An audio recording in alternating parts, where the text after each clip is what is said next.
मी मागच्या वेळी माझ्या गळ्यातून काढून माझ्या कपाटातच ठेवली होती बोरमाळ. मला अगदी व्यवस्थित आठवतंय. शांता काकू रागाने बोलत होत्या. अगं आई, एकदा नीट बघ, तिथेच असेल. कपाटातून कुठे जाणार? सुरेश म्हणाला. कुठे जाणार? तुझ्या बायकोशिवाय कोण हात लावणार आहे माझ्या कपाटाला? घेतली असेल माझ्या कपाटातून आणि दिली असेल तिच्या माहेरच्या लोकांना. तसेही ते आहेतच मुलखाचे दरिद्री. नाही आई, देवा शपथ घेऊन सांगते, मी तुमच्या कपाटाला हातसुद्धा लावला नाही. सरला भीतीने थरथरत म्हणाली. तुझ्याशिवाय कोण असणार आहे? घरात तुझ्या माझ्याशिवाय कोण असतं दिवसभर? बया, बोलाने सांग, कुठं ठेवली आहेस?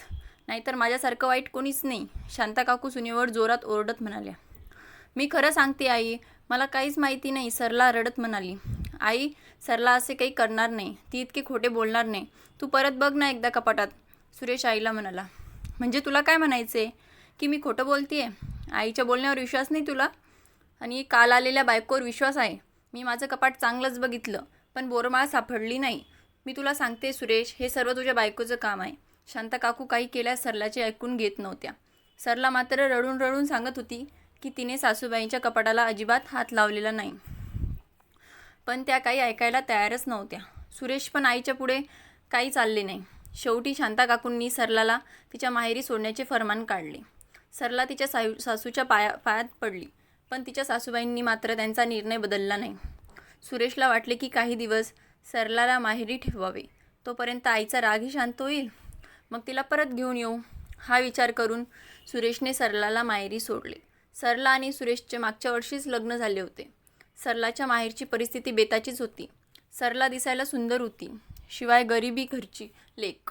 त्यामुळे आपण जे सांगू ते मुकाट्याने ऐकणार म्हणून शांता काकूंनी सुरेशसाठी तिला सून करून आणली होती. सरला प्रत्येक कामात हुशार होती. साधी, सरळ, प्रेमळ, कधीच कुणालाही उलटून बोलायची नाही. जे मिळेल त्यामध्ये समाधान मानणारी, आपल्या कुटुंबाला आपलंसं सर्वस्व मानणारी. पण शांता काकू मात्र कधीच तिचे कौतुक करत नसत. उलट लहान सहान चुकांवरून तिच्या माहेरच्या गरिबीचा उद्धार करत. पण सरला मात्र सर्व काही निमूटपणे ऐकून घ्यायची, कारण तिच्या नवऱ्यावर खूप प्रेम होते. सुरेशसुद्धा सरलाला जीवापाड जपायचा. दोघांच्या आयुष्यात एकमेकांच्या येण्याने त्यांचं आयुष्य सुंदर बनलेलं होतं. त्यामुळे शांता काकू सरलाला काहीही बोलल्या तरी सरलाला अजिबात वाईट वाटायचं नाही, कारण तिला तिच्या नवऱ्याची भक्कम साथ होती. मध्यंतरी शांता काकू खूप जास्त आजारी होत्या. त्यावेळी सरलाने शांता काकूंची खूप सेवा केली. त्यामुळे शांता काकू सरलाच्या बाबतीत थोड्या सौम्य झाल्या होत्या. सरलाला वाटलं होतं की आता सर्व काही सुरळीत झालं आहे. पण आज शांता काकूंची सोन्याची 2 तोळ्याची बोरमाळ हरवली आणि शांता काकूंनी सरलावर त्या माळेच्या चोरीचा आरोप केला आणि सर्व काही होत्याचे नव्हते झाले. सरलाला माहेरी जाऊन चांगले 2 महिने झाले तरीही शांता काकूंचा राग काही केला जात नव्हता. उलट त्या सुरेशच्या दुसऱ्या लग्नाच्या मागे लागल्या. सुरेशने सरलासोबत काडीमोड घ्यायला नकार दिला तेव्हा शांता काकूंनी त्याला जीव द्यायची धमकी दिली. सुरेशने आईला समजवण्याचा खूप प्रयत्न केला, पण शांता काकू काहीच ऐकत नव्हत्या. शेवटी त्यांच्या जीव देण्याच्या धमकीला घाबरून सुरेशने दुसऱ्या लग्नाचा होकार दिला. सरलाच्या माहेरचे लोक खूप गरीब होते. आधीच ते चोरीच्या आरोपाने यथित होते.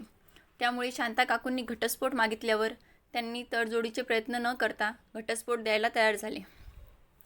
शांता काकूंनी तातडीने घटस्फोटाची सर्व प्रक्रिया पूर्ण केली आणि सुरेशचे दुसरे लग्न लावून दिले.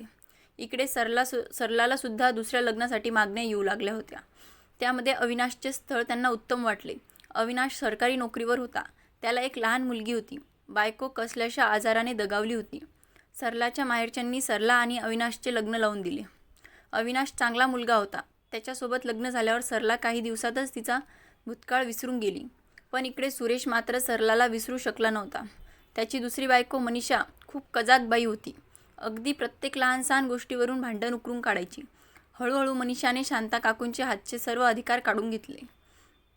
शांता काकूंची परिस्थिती आता तितकीशी चांगली राहिली नव्हती. सरलावर त्या सतत हुकूम चालवायच्या, मात्र मनीषा पुढे त्यांचे काहीच चालायचे नाही. आईने जबरदस्ती सरलाला घराबाहेर काढून त्याचे दुसरे लग्न लावून दिल्याने सुरेशसुद्धा त्यांच्यावर नाराज होता. त्यामुळे शांता काकू स्वतःच्याच घरात एखाद्या परक्या व्यक्तीसारख्या राहत होत्या. बोरमाळ चोरीला गेल्याची घटना घडून 8 वर्ष उलटून गेले होते. शांता काकूंच्या घरात दिवाळीची साफसफाई सुरू होती. शांता काकूंच्या खोलीतील लाकडी कपाट आता जुने झाले होते. त्यामुळे त्याला रंग देण्याचे ठरवले. त्यासाठी आधी सुरेश त्या कपाटाची साफसफाई करत होता. साफसफाई करताना अचानक त्याला कपाटाच्या आतल्या फटीत अडकून बसलेली आईची सोन्याची बोरमाळ दिसली. बोरमाळ दिसताच सुरेश डोक्यावर हात देऊन मटकन खाली बसला. हीच बोरमाळ चोरल्याचा आरोप ठेवून त्याच्या सरलाला घरातून अपमान करून बाहेर काढण्यात आले होते. त्याने ती माळ शांता काकूंना दाखवली. शांता काकूंचं तर डोकंच काम करत नव्हतं. त्यांच्या हातून किती मोठी चूक झाली हे त्यांना कळून चुकले होते. त्यांनी त्यांच्या गैरसमजातून त्यांच्या मुलाचा सोन्याचा संसार मोडला होता. सुरेशला आयुष्यभराचे दुःख दिले होते. एका निष्पाप मुलीला चोर म्हणून हिणवले होते. कदाचित त्याचीच फळे म्हणून शांता काकू आज दुःख भोगत होत्या. शांता काकूंना दुःख अनावर झाले होते. त्यांना त्यांच्या कृत्याचा पश्चाताप होत होता. पण आता सर्व गोष्टीसाठी खूप उशीर झाला होता. त्या दिवशीपासून सुरेशने शांता काकूंशी बोलणे सोडून दिले. सुरेशने सरलाचा निष्पाप चेहरा आठवून अनेक रात्री जागून काढल्या होत्या. शांता काकू त्यानंतर स्वतःला कधीही माफ करू शकल्या नाहीत. या सर्वापासून अनभिज्ञ असणारी सरला मात्र अविनाशसोबत एक सुखी आयुष्य जगत होती. कथा आवडल्यास व्हिडिओला लाईक करा, शेअर करा. आमची कथा तुम्हाला कशी वाटली हे कमेंट करून नक्की सांगा आणि अशाच नवनवीन कथा ऐकण्यासाठी आमच्या चॅनलला सबस्क्राईब करा. धन्यवाद.